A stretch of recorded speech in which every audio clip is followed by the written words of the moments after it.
Assalamualaikum dan salam sejahtera. Hi guys, welcome back. So, this is the first chapter for semester 2, which is reaction kinetics, and we are going to start with subtopic 1.1, reaction rate. So, let's start guys.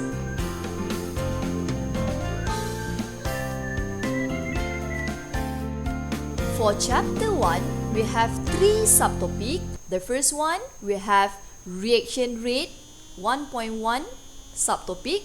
1.2, we have collision theory and transition state theory. And chapter 1.3, factor affecting reaction rate. So now, we are going to focus on subtopic 1.1, reaction rate. So guys, what is reaction rate? Reaction rate is change in concentration of reactant or product as a function of time. So class, for example, we have this equation A produce B here. So A is our reactant, B is our product. So as we know class, semakin meningkat masa, alright, so we know that concentration of A will decrease because A is reactant, and concentration of product B will increase. So class, this is reaction rate. So if we write the equation or the formula, as we know that rate refer to the concentration of A against time. Why we put negative here? Negative refer to the decrease in concentration against time. And look at the product here, B. Okay, so kenapa B ni dia ada positif? Okay, positif menunjukkan pertambahan. Macam kita belajar chapter 6 last semester, right? Okay, so the unit of rate adalah so this mole per liter per second, or normally we write as molar per second. So the unit of time boleh jadi dalam second, boleh jadi dalam minute, hour, day or year. For example, molar per minute, molar per year. So you need to be careful when you look at the question. Alright. Okay, next we look at differential rate equation. Differential rate equation shows the relationship between the rate of disappearance of reactant and the formation of product. So ini kita nak tulis formula dia kelas. Macam mana nak tulis formula differential rate equation. You all kena tahu benda ni ya, sebab nanti you akan guna dalam calculation. Okay, for example, we have this equation. A react with B. So we know that A and B refer to the dia adalah reactant and produce C and D. So the small letter A, B, C and D refer to the coefficient of the equation ataupun dia punya balancing equation. Okay, so macam mana nak buat? So this is how you write the differential rate equation. So mesti tulis dulu rate equal. So you need to write this rate equal negative. Why negative? Because A and B both are reactant. So negative 1 over A. A ni datang daripada mana? Coefficient. Delta ni refer kepada change of concentration A divide by change of time. Okay, so ini adalah untuk A. Sama dengan equal to negative 1 over B, change of concentration B divide by change of time. So ini adalah rate ya, change of concentration divide by change of time ni adalah rate. Equal to positive. Don't forget to write positive. Okay, so for the C and D kena tulis positif. Why class? Because this is product. Product mesti tulis positive. Tolong tambah.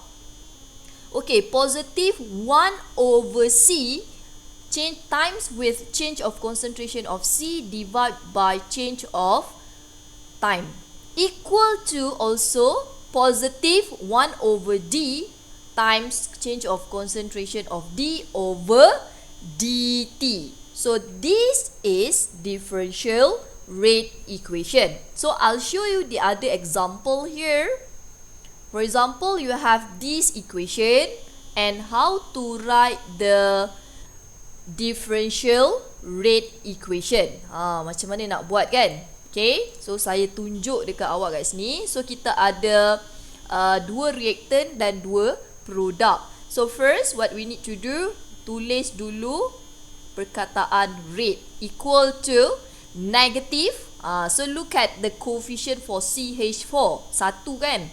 So means 1 divide by 1. So tak payahlah tulis kan, sama dengan 1. So change of concentration CH4 divide by dt equal to negative 1 over 2 because 2 mole of oxygen. Change of concentration oxygen divide by dt. So this is for our reactant, also equal to positive. Why? Because kita nak buat untuk produk 1 divide by 1. So CO2 ni dia punya mole 1. So tak payah tulis lah. So change of concentration CO2 divide by dt equal to positive 1 over 2 change of concentration of H2O divide by change of time. So this is differential rate equation. Okay class, now we look at the example of calculation here. So read the question first, and you are lucky here because you have the balancing equation. Okay, so we have hydrogen sulfide burn in oxygen to form sulfur dioxide and water. So if sulfur dioxide is being formed, alright. So sekarang ni maklumat yang awak ada adalah rate of sulfur dioxide here. Okay. What are the rate of disappearance of hydrogen sulfide? So dia nak H2S punya rate of disappearance. Disappearance means kadar pengurangan. Sebab H2S tu adalah reactant. So bila reactant, dia mesti berkurang. Tapi kalau biasanya kalau untuk produk, dia akan minta you kira rate of formation. Formation maksudnya pembentukan kan.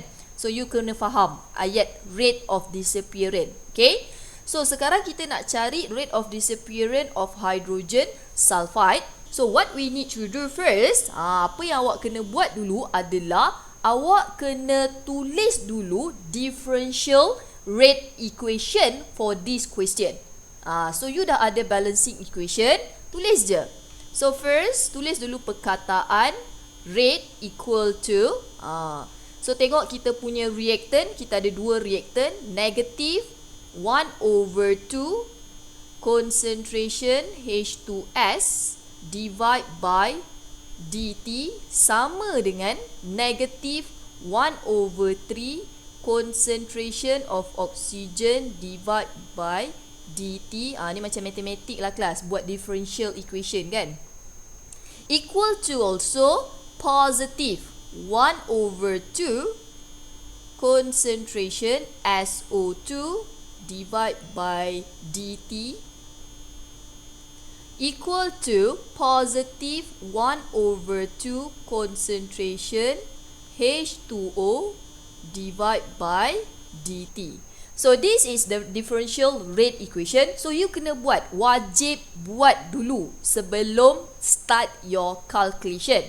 Okay, now, so sekarang kita nak fokus kepada soalan. So soalan nak rate of disappearance. Maksudnya dia nak cari ni kelas. Dia nak cari untuk H2S. Tetapi maklumat yang kita ada adalah untuk SO2. So kita gunakan dua ni, keluarkan. Okay, keluarkan dua equation ini. So saya keluarkan apa yang saya nak cari dan apa yang saya ada. So apa yang awak nak cari, awak letak dekat depan. So negative 1/2 concentration H2S divide by dt equal to positive 1/2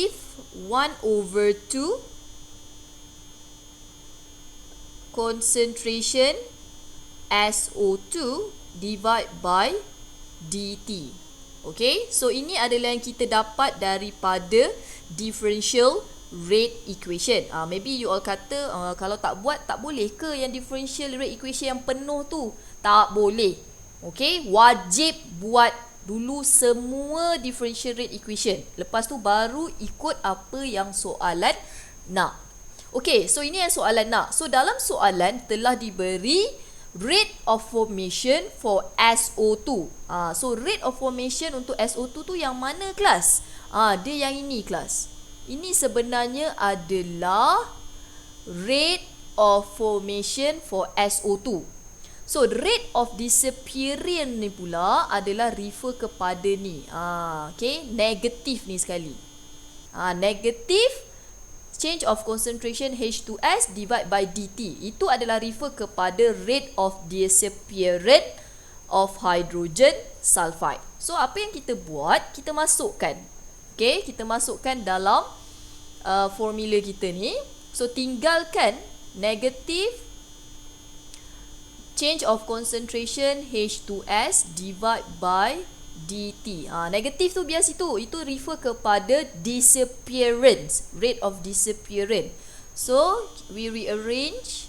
So kita akan dapat 1/2 darab 0.30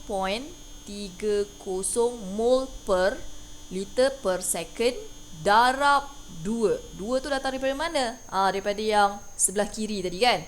Okay, so you selesaikan, you akan dapat jawapan dia adalah sama 0.30.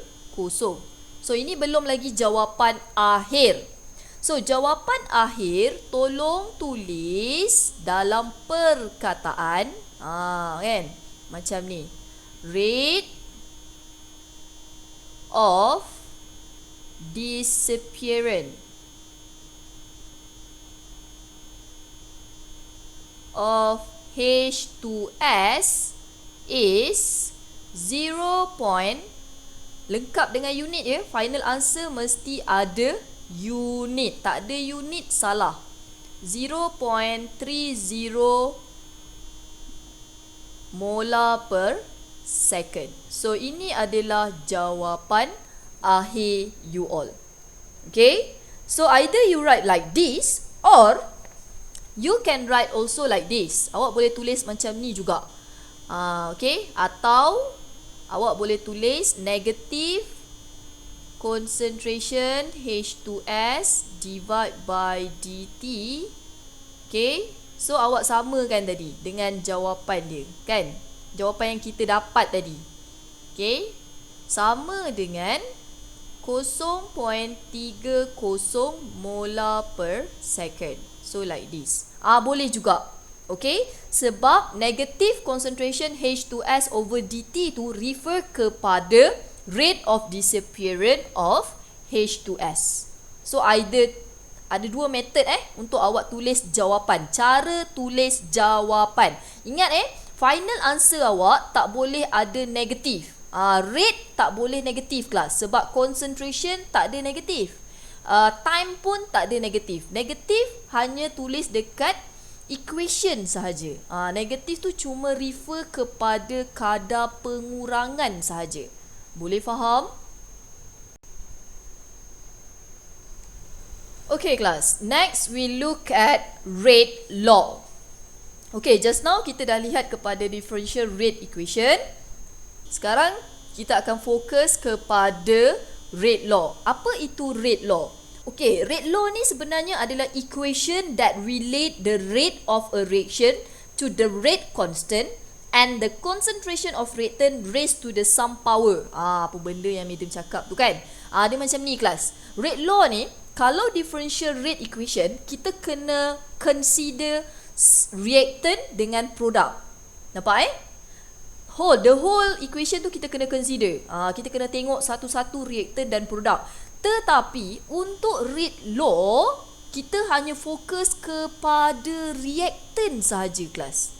Okay, kita hanya fokus kepada reactant sahaja. So dalam equation awak tak perlu tengok untuk produk. Tu sangat simple.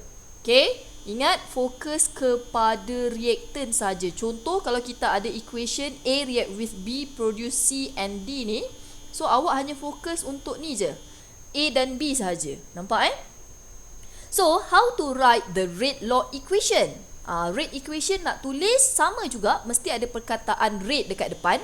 Okay, mesti ada perkataan rate dekat depan, equal to K. K ni adalah rate constant times with concentration of A power of X times concentration of B power of Y. Okay, X dengan Y ni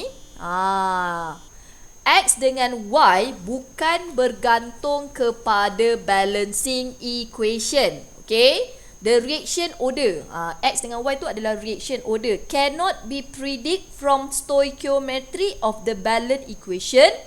It must be determined experimentally. Maksudnya awak kena dapatkan daripada pengiraan. Later saya akan ajar you all macam mana nak kira reaction order.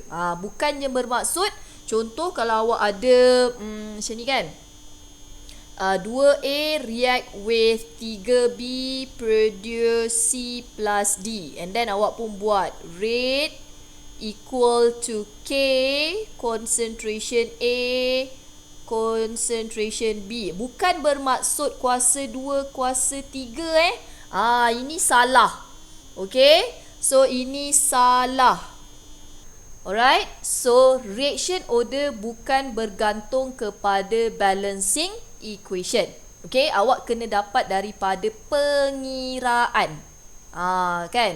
Okay, so awak kena dapatkan daripada pengiraan. Contohlah, katakanlah sebenarnya K A power of 1 B power of 2. Contoh, nampak dia memang totally lain daripada equation. Ini contoh. Okay, kalau saya dapat daripada pengiraan. So kalau awak lihat dekat sini, A ni dia punya reaction order adalah first order. Kenapa first order? Sebab tak ada tulis apa-apa kat situ. So maksudnya dia kuasa 1. So kita panggil reaction order untuk A adalah first order. Kemudian untuk B kita panggil second order. Sebab apa second order? Sebab power of 2. Kan? So 2 tu refer kepada reaction order of B.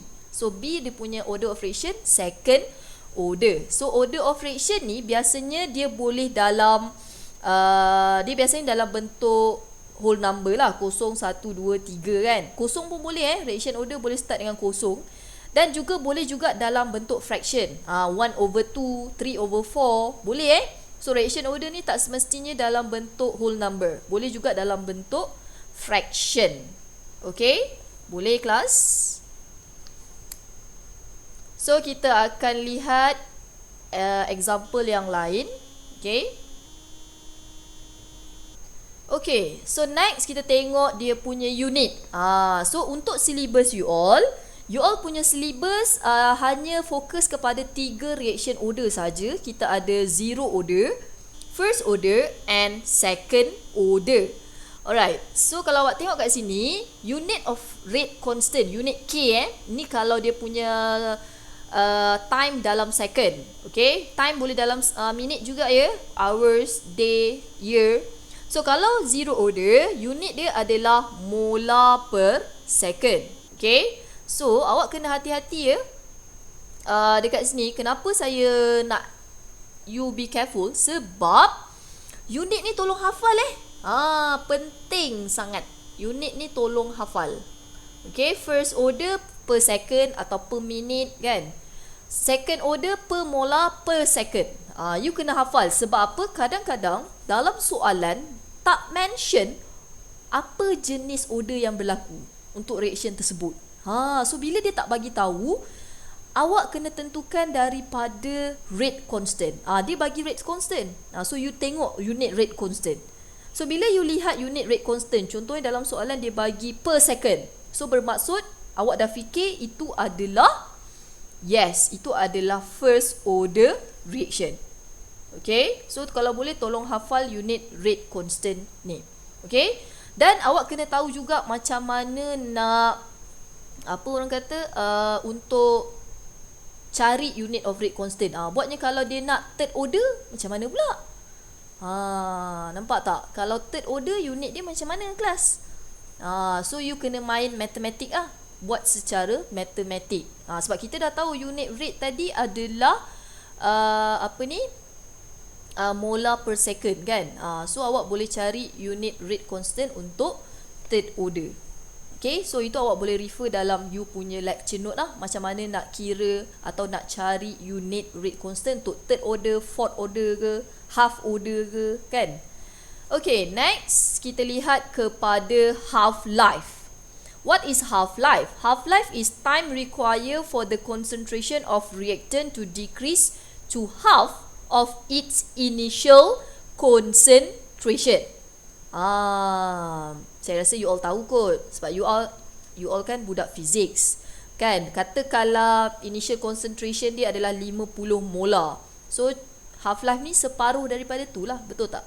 So 25 macam tu. So dia nak tahu kalau dia jadi separuh daripada tu 25 molar, berapa masa dia. Itu adalah half-life. Okay, so this is the important formula that you need to remember. Okay, so saya just fokus untuk zero order, first order dengan second order. So yang ini kita fokus kalau kita ada A as the reactant lah. Okay, so kita fokus. Sebab tu kalau awak tengok kat sini semuanya A. Sebab apa semua A? Sebab ini kalau general je lah, kita anggap A tu sebagai reactant. Okay, so untuk zero order, rate law dia, cara tulis adalah rate sama dengan K. Nampak Rate sama dengan K. Kemudian, kenapa K? Sebab A, sebab apa? Kan ada yang tak tahu pula. Okay, I'll show you lah. Okay.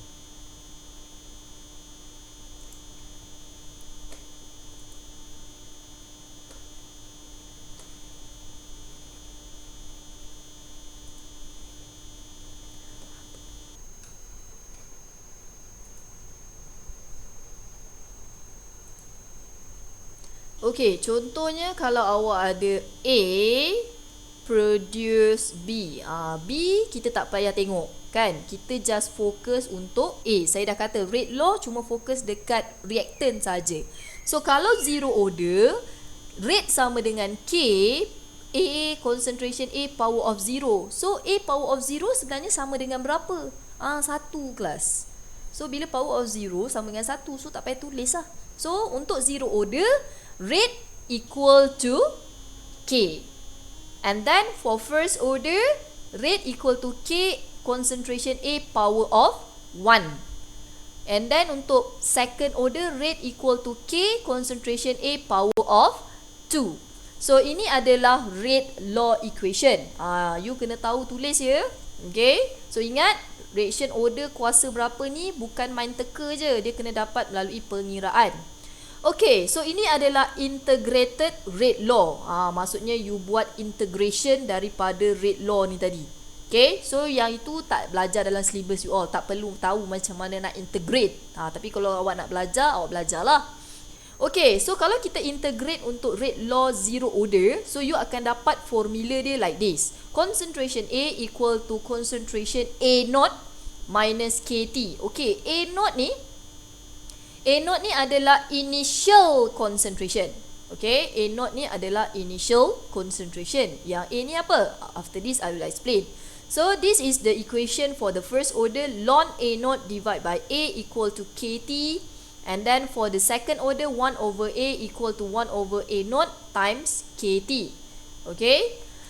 So ini adalah formula half-life for zero order, first order and second order. So tolong hafal ni, A0 divide by 2K, ini untuk zero order. First order ln 2 divide by K.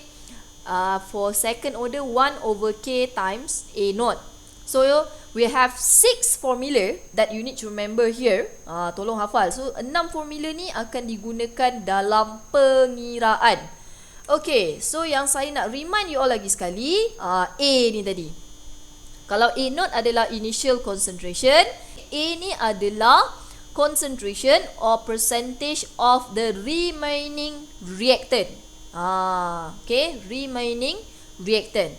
Okay, not the concentration or percent of the reactant that has been reacted. Remaining reactant. Final dia lah, yang akhir lah. Maksudnya yang tinggal berapa.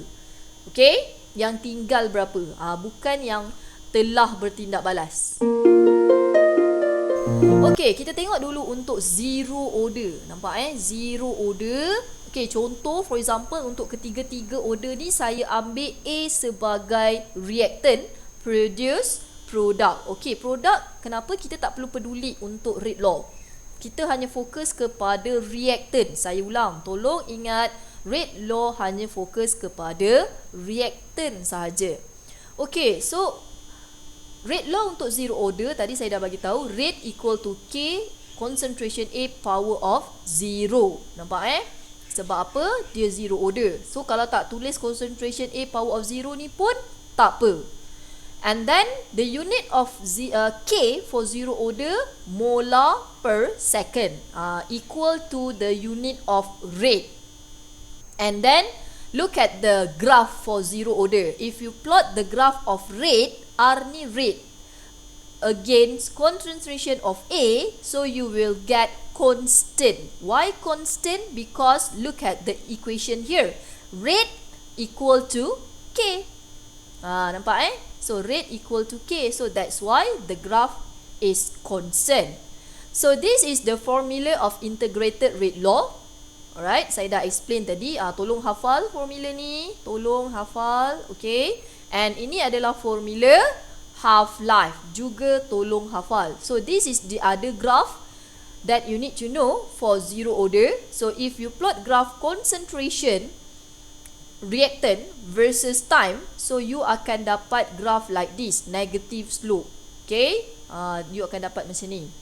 And kalau you plot graph concentration A0 minus A, so you akan dapat straight line graph. Okay, so ini adalah beberapa graph yang you kena tahu. Boleh tanya nanti dalam exam ya. Okay, next untuk first order, kita ada kat sini, tadi saya dah explain, rate equal to K concentration A power of 1. So ini untuk rate law equation. So unit K per second. So if you plot rate graph, rate versus concentration, so you will get straight line graph here, linear graph. Why? Okay, based on this rate law equation pun you dah boleh nampak rate directly proportional to the concentration of A. Okay, so you boleh nampak lah. So kalau apa orang kata concentration A ni double, rate pun akan double juga kan, macam tu. Okay, so this is the integrated rate law equation. So ini formula untuk first order yang you kena hafal. Tolong hafal, tolong hafal. Okay, and then ini adalah graph. Okay, berdasarkan integrated rate law. Kalau you plot concentration A versus time, you akan dapat curve like this. And kalau you plot ln A versus time, you akan dapat this linear graph tetapi dia negative slope. And then kalau you plot ln A0 over A, you akan dapat straight line graph, linear graph like this. Okay, so this is the half-life formula for first order. Okay, ada satu tips yang saya nak bagi tahu dekat sini. Untuk first order ni kelas, tips yang saya nak bagi tahu kat you all, kadang-kadang dalam soalan dia tak mention unit of rate constant tau. So macam mana nak tahu kelas? Okay, ada satu clue yang awak boleh tahu. Kalau dalam soalan dia bagi compound radioaktif. Okay, kalau dia bagi radioaktif dalam soalan, bermaksud itu adalah first order reaction. Kelas, radioaktif hanya berlaku dalam first order reaction sahaja. Bukan zero order, bukan second order. That's the clue. Okay, please remember. Okay, next kita lihat pula kepada second order. Okay, for second order, we know that the rate law equation, rate equal to K times A power of 2. Rate is directly proportional to the square of the concentration of reactant. Maksudnya kalau rate double, A ni akan jadi quadruple lah. Sebab dia kuasa 2 kan. So dia akan jadi 4 kali ganda. So unit K adalah per molar per second untuk second order. Tolong hafal. Okay, if you plot graph rate versus concentration A for second order, you akan dapat curve like this. Okay, dan kalau you plot graph rate versus A squared, you akan dapat straight line graph, linear graph. Okay, so sebab we know that rate directly proportional to the square of the concentration of reactant. So this is the integrated rate law formula. Hafal. Okay. And this is the graph. Okay. Ni tolong ingat. Boleh tengoklah relationship dia. And this is the formula. Okay. Formula yang you kena hafal untuk kira half-life for second order. Okay kelas. Saya dah tolong buat summary dah dekat sini kan. Okay, now kita lihat kepada example of calculation for integrated rate law and half-life. Okay, so look at the question first. Kita tengok dulu apa maklumat yang diberi dalam soalan. Okay, kita ada rate constant. Nampak dia dah bagi rate constant. Rate constant ni apa tadi? K. Reaction 2R produce S. So ingat, for integrated rate law, kita hanya fokus kepada reactant saja. S tu dah boleh abaikan. So kat sini dia dah bagi nilai K 51 per molar per minute. So apa yang you boleh dapat tahu kat sini? From the unit of rate constant, per molar per minute. Maksudnya? Yes, maksudnya this reaction, the overall order of this reaction is second order class. So itu pentingnya awak hafal unit of rate constant. So kalau you tak hafal, you tak tahulah. So macam mana you nak tahu you nak guna formula apa? Okay, so ini adalah second order reaction. Okay, kemudian the first question asks you to how long will it take? How long? How long maksudnya apa kelas? Maksudnya kita nak cari masa. Okay, so diberi starting with. Starting with means this concentration 0.092 is the initial concentration. Saya buat note kat situ kan. Concentration R note, initial concentration. Will it take for R become 3.7 times 10 power of negative 3? So what is this? Yes, this is remaining concentration. Baki yang tinggal selepas tindak balas. Dah tak payah tolak-tolak dah lah. Sebab dia dah memang dah bagi final concentration. So you will already know this is the second order reaction. So we can directly use the formula of integrated rate law for second order, which is yang mana tadi? Okay, 1 divide by concentration A sama dengan concentration A0 plus KT. Okay, saya tak nak awak tulis formula macam ni. Kalau awak tulis formula macam ni, awak takkan dapat markah. Sebab apa? Sebab reaktan kita bukan A kelas. Okay, A tu tadi yang general. So tolong gantikan dalam ni. Terus siap-siap. Reaktan kita kat sini apa tadi kelas? Reaktan kita adalah R. So tolong gantikan siap-siap, barulah you dapat markah.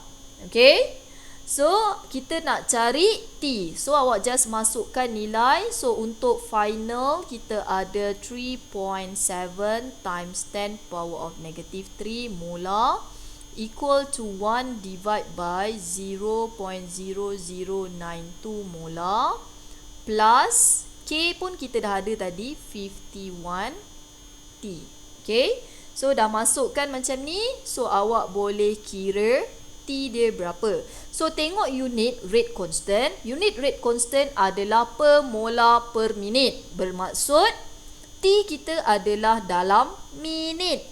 So kalau awak kira, awak akan dapat 3.168 minit. So ini adalah jawapan untuk A. Okay. And then for question B, ask you to calculate half-life. Half-life of the reaction. So we also have the formula of half-life for second order. Apa formula half-life dia? Formula dia adalah equal to 1 over K concentration A naught, kan? Kita tak nak A naught, kita ganti terus R naught.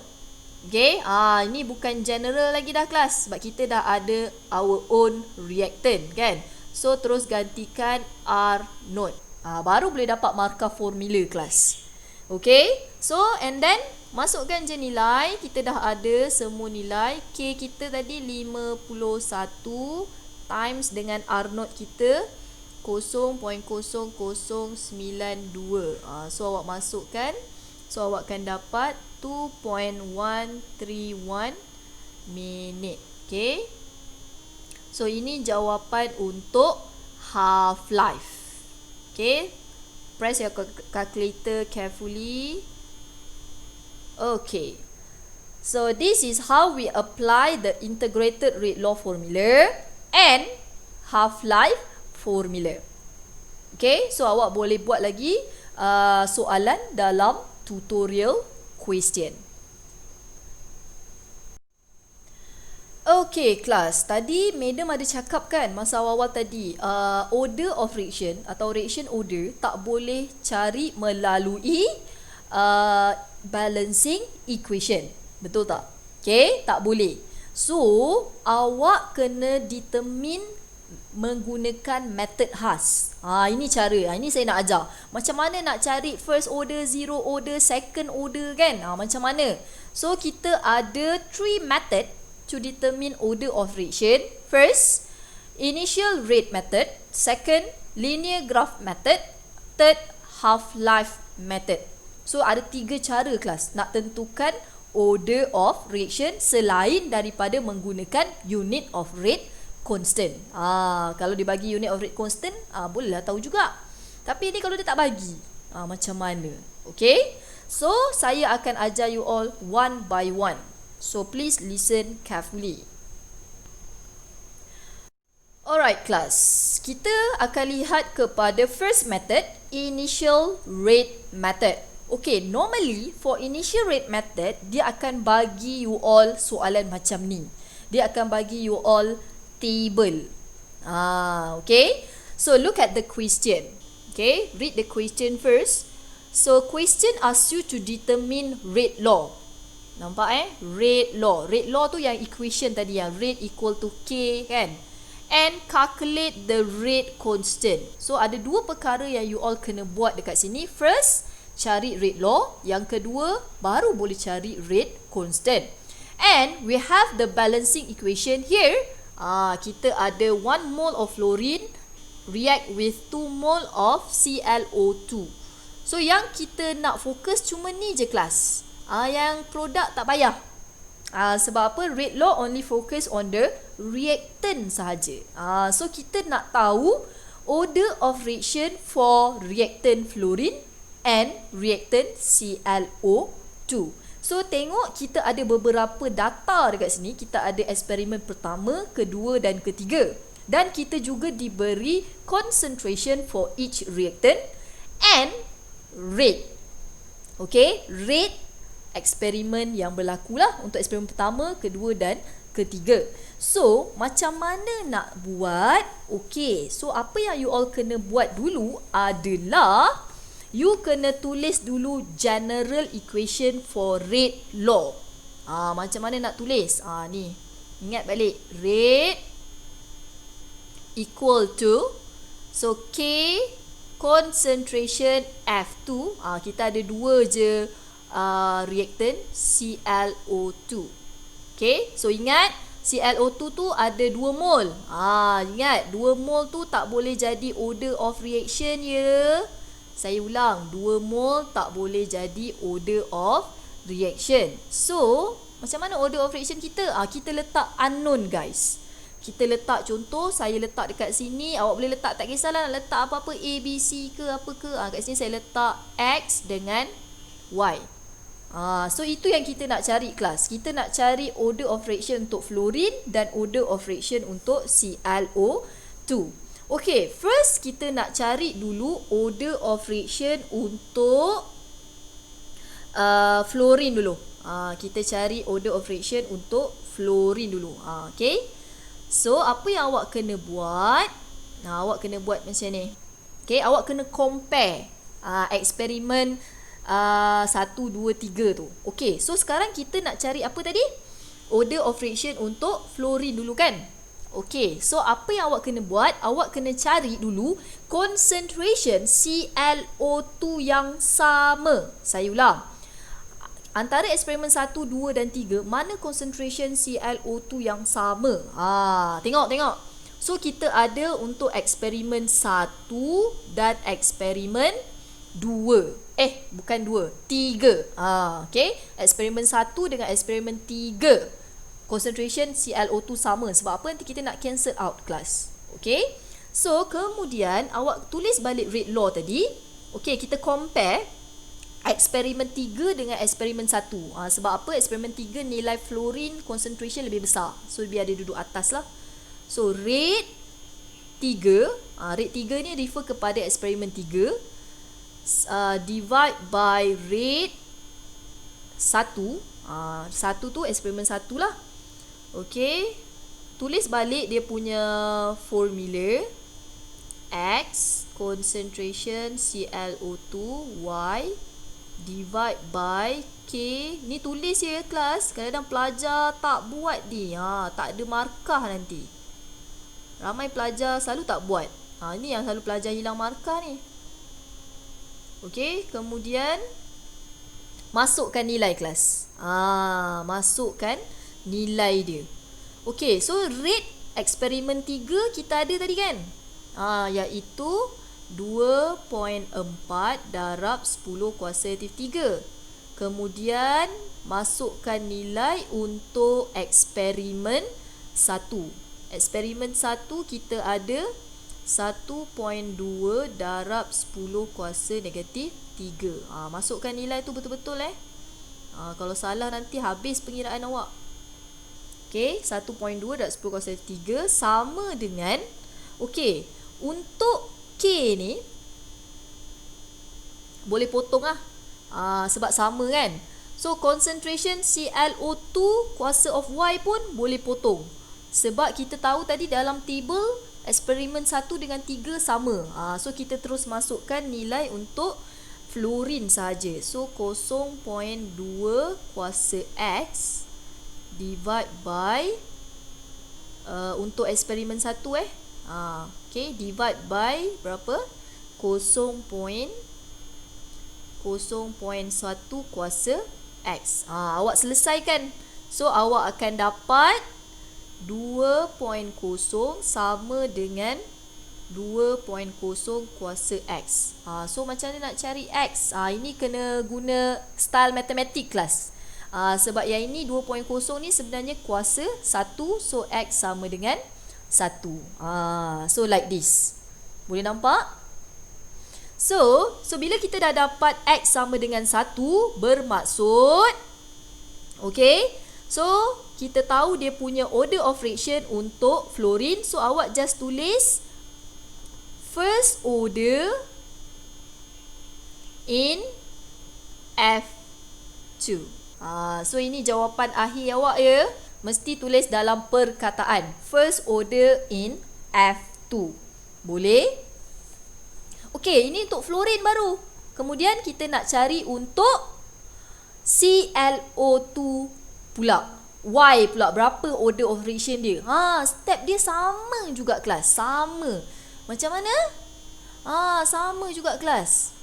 Sama macam step untuk fluorine tadi. Sama. Okay? So, kita guna formula yang sama, tapi kita cari dulu kelas. Mana fluorine yang sama? Okay, so fluorine yang sama adalah eksperimen 1 dengan eksperimen 2. Sebab apa? Sebab kita nak cancel out. So, kita akan compare eksperimen 1 dengan eksperimen 2. Tadi kita dah buat dia punya rate law equation kan? Okay, yang ni saya terus buat lah. So, saya nak compare eksperimen 2 dengan eksperimen 1. Sebab biar kita bahagi nombor besar dengan nombor kecil lah. Sama dengan K concentration F2 power of X, concentration ClO2 power of Y. Tulis balik walaupun sama ya. Okey, kemudian buat apa kelas? Kita akan cancel out kan dia. Okay, kita nak cancel out yang mana? Yang kita tak nak lah. So, yang sama, yang pertama adalah K, cancel out. Kemudian, fluorine. Fluorine concentration dalam table sama, boleh cancel out.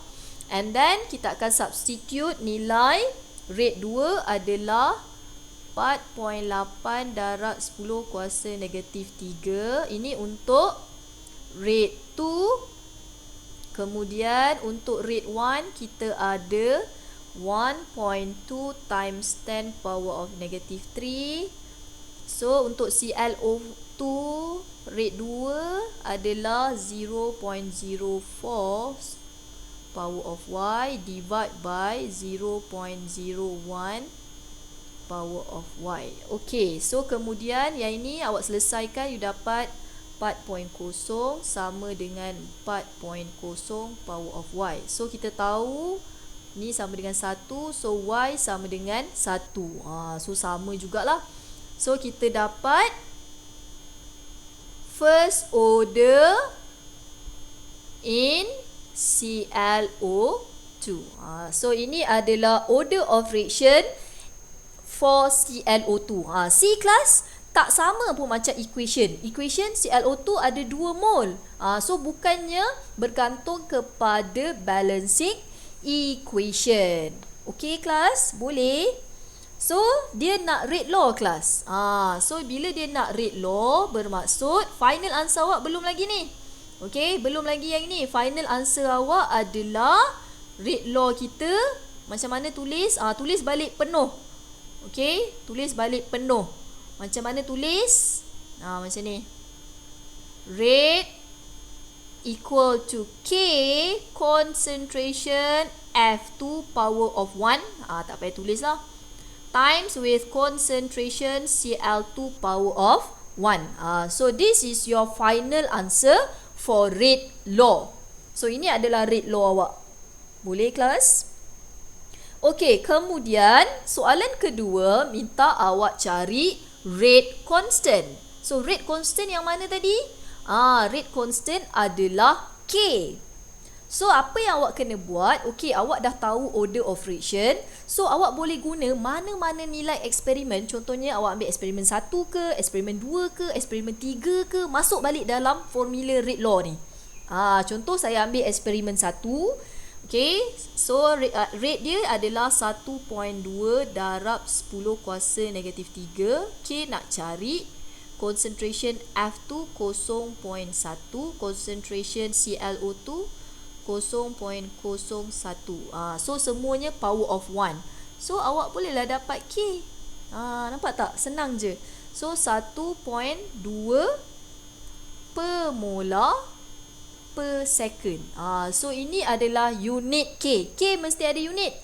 So, sebab apa unit dia adalah per molar per second? Sebab overall order dia kelas. Ni kan 1. So, overall overall order dalam soalan ni adalah 2. So sebab tu unit dia adalah unit second order reaction per molar per second. Ataupun macam mana nak dapatkan kalau tak hafal? Selesaikan unit secara matematik. Okey, selesaikan unit dia secara matematik.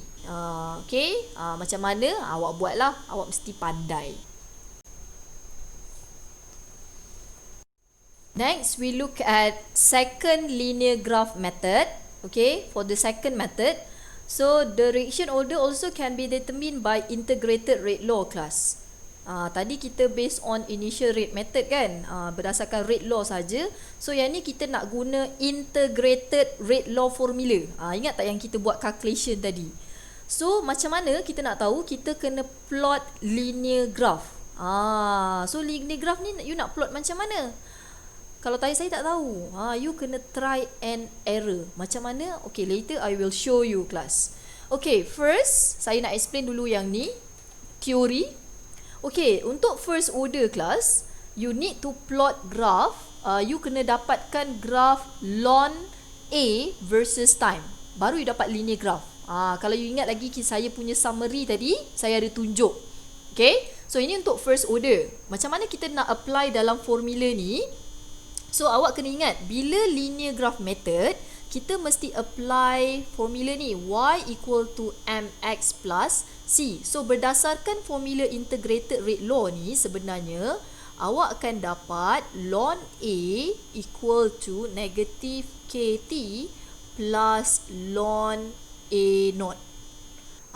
So ini adalah formula yang awak akan dapat. Sebab tu awak dapat negative slope kelas. Sebab kat sini negatif. Nampak Okay, sebab kita punya M kat sini memang negatif. So ini adalah integrated rate law punya formula yang kita buat untuk graph. So kalau kita apply linear graph. Okay, so you boleh rearrange balik that equation. Okay, kemudian untuk second order pula, kita apply guna integrated rate law juga, tapi graph yang awak kena plot adalah plot graph 1/A versus time. Okay, so ini adalah graph yang awak kena plot untuk second order. Sebab apa? You tengok balik lah dalam y equal to mx plus c tu kan. So kalau awak apply dia, y kita adalah concentration 1/concentration A sama dengan kt plus y 1 per A naught. Okay, nampak So kalau you apply dalam y equal to mx plus c, so memang you akan dapat positive slope lah untuk second order. Tapi dia tak akan start daripada 0, but we get the linear graph. And then for the zero order, if we plot graph integrated rate law, so kita akan apply formula A naught minus A equal to KT. Ni formula dia. So if you rearrange this formula untuk kita jadikan sama dengan Y equal to MX plus C, so you akan dapat concentration A sama dengan negative KT plus A naught. Nampak So kat sini kita punya gradient adalah negatif. Sebab tu kita dapat negative slope. Okay, boleh So ini adalah 3 graph yang awak kena ambil tahu. Okay, tolong ambil tahu, especially for the y-axis. For the x-axis tak ada masalah, semuanya adalah time. For the y-axis, ingat kalau first order mesti ln reactant. Untuk second order 1/A concentration reactant. Untuk zero order adalah concentration of reactant saja. So tolong hafal untuk y-axis saja. Tolong. Okay, baru boleh dapat linear graph. Okay, kita tengok example here. Okay, this is the example class. Contoh, tengok dalam table yang diberi dekat bawah ni. Okay, so dalam table, biasanya kadang-kadang dalam soalan, biasanya dia akan bagi ni je kelas. Dia akan bagi nilai time dan juga nilai concentration of reactant saja. Yang saya circlekan tu. Ini je yang dia akan dibagi dalam soalan kelas. Okay, so kalau dia bagi macam ni dalam soalan, apa yang awak kena buat? Awak kena construct table baru. awak kena cari nilai ln concentration reactant dan juga 1 over concentration of that reactant. So you kena ada 3 kolom macam ni. Mesti ada concentration, ln concentration dengan 1 over concentration. So kenapa awak kena buat? Awak kena plot 3 graf kelas. You kena buat try and error method. So antara 3 graf yang awak plot tu nanti ada 1 graf yang akan dapat linear graph. You kena try and error lah. Tapi yang you kena hantar dalam exam nanti cuma 1 je. Kan? Okey, contoh kalau yang pertama graf A, awak plot, awak dapat curve. Okey, kalau awak plot graf concentration versus time. So you dapat curve kat sini. So ini kita tak nak. So ini bukan yang tepat. Kemudian awak plot graf ln concentration reactant versus time. So you dapat terus linear graph. So you dah dapat linear, you tak payahlah buat graf yang ketiga.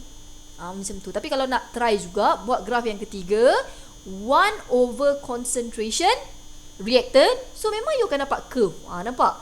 So between these 3 graph, only 1 graph is linear graph. So that's your order of reaction. So kita tahu tadi kalau kita plot graph ln concentration of reactant versus time, so this graph refer to first order reaction. Sebab tu saya kata you kena faham teori linear graph tu dulu tadi. Sebab tu saya kata ingat bahagian y-axis. Ingat bahagian y-axis.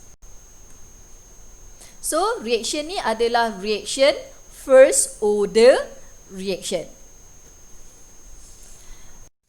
Okay guys, so this is the last method to predict the order of reaction, and I love this method compared to linear graph method. Why? Because this method also we need to plot a graph. Method ni pun kena plot graph juga. Okay, tapi plot graph dia cuma 1 je. Kalau tadi kena plot 3 graph, yang ni plot 1 je. So, graph yang kita nak plot hanya 1 je. Kita fokus pada 1 graph je, iaitu plot graph concentration against time. Tak payah fikir Pak CY kena plot apa. Nampak? So, plot graph concentration against time. Tapi be careful guys. Kadang-kadang dalam soalan dia mention plot graph that relate to integrated rate law. So you tak boleh guna method ni lah. Sebab integrated rate law, graph dia adalah linear graph method. So you kena baca soalan betul-betul. Tapi kalau dalam soalan kata determine the order of reaction based on graph, sampai situ je. Tapi dia tak bagi tahu which method. So bila dia tak bagi tahu method mana, you boleh guna method linear graph atau half-life method. Okay, kalau for me, I will choose half-life method. So, why? Because we only plot 1 graph saja, which is concentration of reactant against time. Okay, untuk concentration against time, if you still remember in the summary, okay, for zero order, if we plot concentration of reactant against time, we will get this graph, which is straight line graph, linear graph lah. You akan dapat negative slope macam ni. Okay, sama macam tadi kan. So ini adalah untuk zero order. So untuk half life ni hanya zero order sahaja yang dapat linear graph, straight graph. So kalau dapat straight graph dah tak payah fikir dah. So ini adalah zero order. But for first order and second order, the graph that we get if we plot concentration against time adalah graph curve, not linear. Dua-dua dapat curve. Nampak? Boleh lihat? Dua-duanya adalah curve if we plot graph concentration against time. But how to identify whether this reaction first order or second order? So like this class, I'll show you. Okay, contoh dekat sini kelas, ini adalah concentration, Pak CY adalah concentration. So kita tahu yang atas ni adalah refer kepada initial concentration. Okey, bila half-life kelas, half-life mesti refer kepada separuh. Separuh daripada concentration yang asal. Betul tak? Okey, so kalau awak tengok kat sini, sini adalah dia punya initial concentration. Saya letak contoh lah. Initial concentration dia adalah 50 molar. Contoh. Okey. Kemudian, awak cari dalam graf half-life dia. Separuh daripada tu. So, kalau separuh daripada tu, mestilah 25 molar. So, awak baca. Okey, awak baca dalam graf. Awak dapatkan point ni. Kemudian awak turun. Awak baca time dia. Berapa? Ini dia punya half of the concentration, kan? Separuh. Katakanlah awak dapat 20.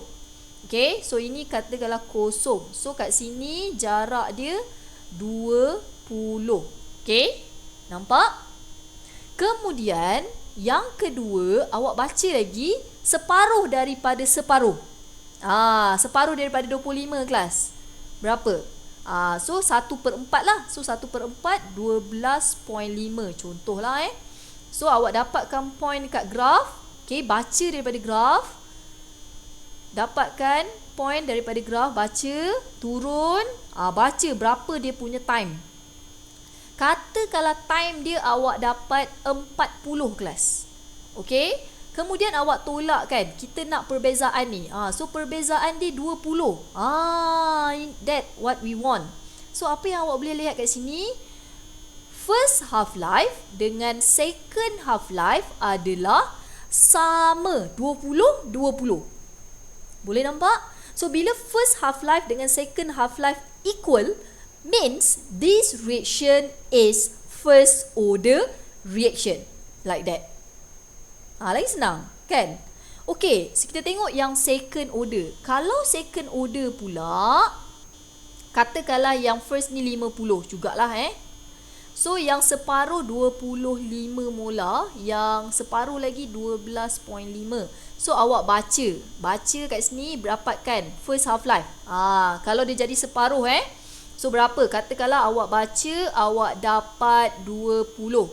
Katalah sama, kan? So dia punya jarak sini 20. Okey. Kemudian untuk 1/4, separuh lagi. Untuk yang 12.5 pula, awak baca dekat sini, awak dapatkan second half life, and then awak dapat 60 kelas. So, difference between first and second kat sini adalah 40 kelas. What you can see here, kelas. So, 40 dengan 20. So, second half life 2 times, 2 kali ganda daripada first half life. So, bila second half-life adalah 2 kali ganda daripada first half-life, ini adalah second order reaction. Ingat perbezaan. Okay? Boleh? So, ini cara awak guna half-life graph method. Kita terus dapatkan daripada graph. So, that's why you need to plot the graph carefully. Curve tu kena betul-betul. Kalau tak, nanti tak dapat nilai. Lari jauh sangat kan, susah pula nak lihat. Boleh, kelas? Okey.